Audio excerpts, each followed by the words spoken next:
sat across from it more nights than she ever mentioned out loud, listening to it tick through hours. Her husband was 2 miles underground in a coal seam that didn't care what time his supper went cold. She didn't wait up because she thought worrying would bring him home faster. She'd have told you if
in any family with someone working nights, working the mines, working the sea, or serving somewhere far enough away that news traveled slower than worry did.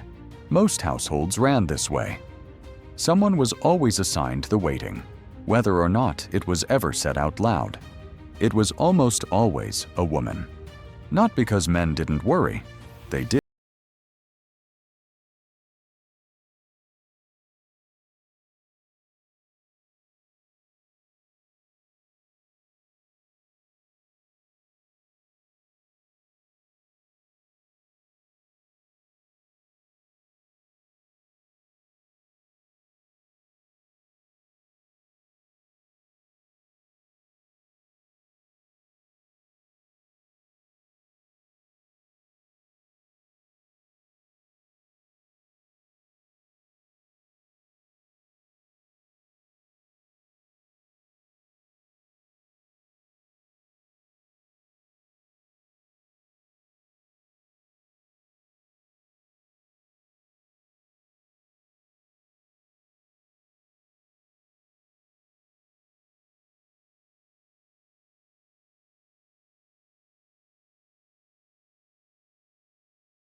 Somebody else's schedule.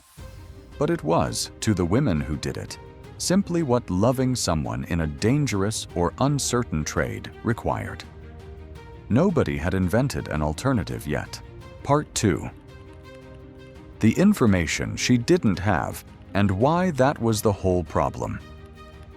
The thing that made this waiting so specifically hard, and that's almost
sending a child to the foreman's house. And a point before that, where the only correct response was to sit in the chair, keep the light on, and wait. Because there was genuinely nothing else to do yet. This is a skill that has almost entirely vanished because the problem it solved, the total absence of information during the hours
someone she loved made it home safely was also a form of care, and it's the part that got erased along with the problem it was solving. The mother watching a blue dot on a screen is informed. She is not necessarily present in the old sense, sitting in a chair, listening for an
not because the light did anything practical, because it was proof that somebody had held the whole time he was gone open in her mind, undistracted, the entire time, rather than filling those hours with something else and simply checking a screen when he happened to arrive.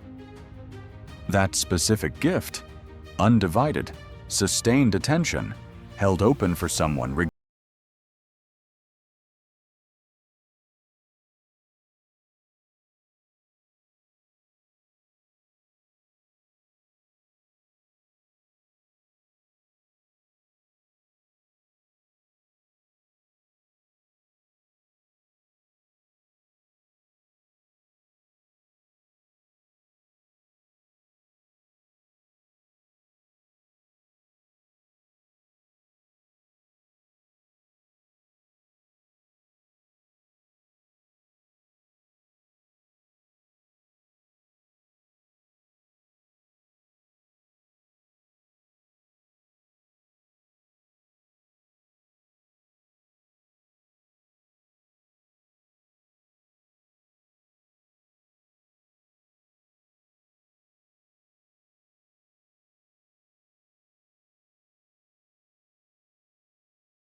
themselves. A porch light actually turned on, actually noticed. A few minutes when the door opens, where whatever's on a screen waits, and the person who just walked in gets looked at, not glanced at. Ask the plain question, and actually listen to the answer.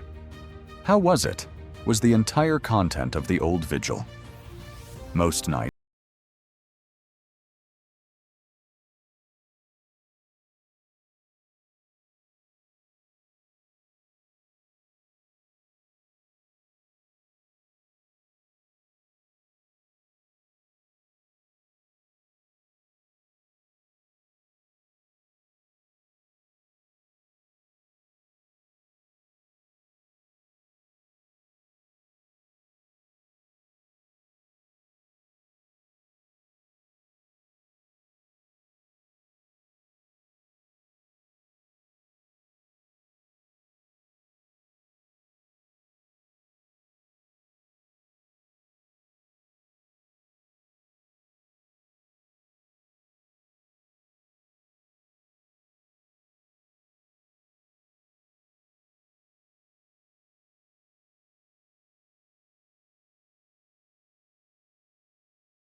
this wasn't a Pittsburgh story or a coal story.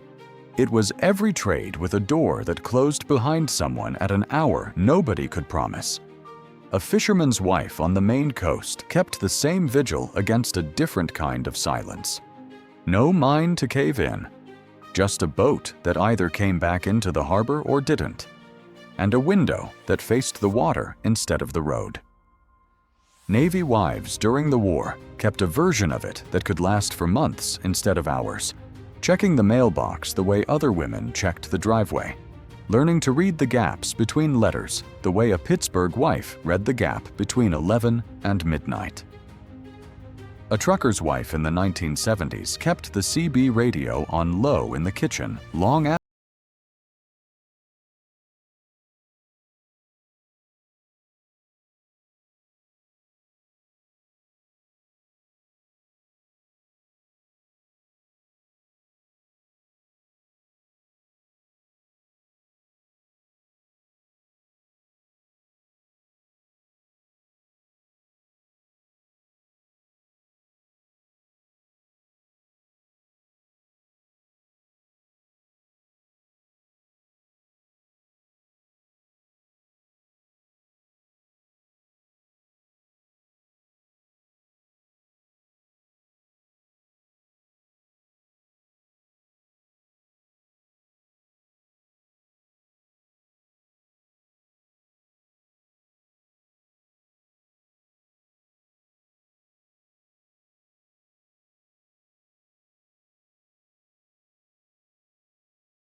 never had to deal with.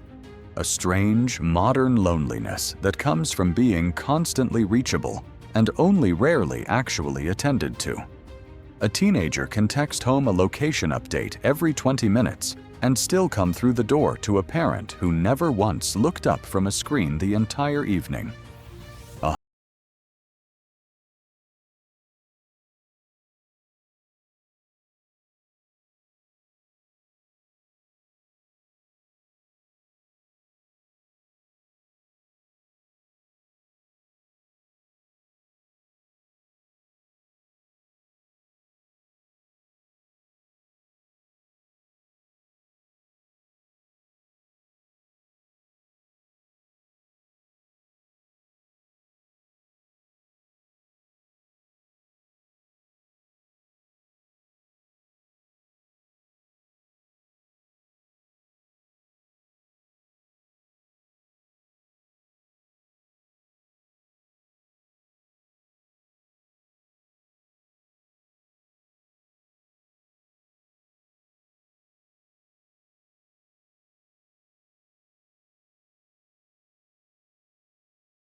the comments. We read every story, and they're a big part of why this channel exists. If you enjoy preserving these quiet pieces of everyday history, subscribe. Every week, we uncover another forgotten story worth remembering and sharing together.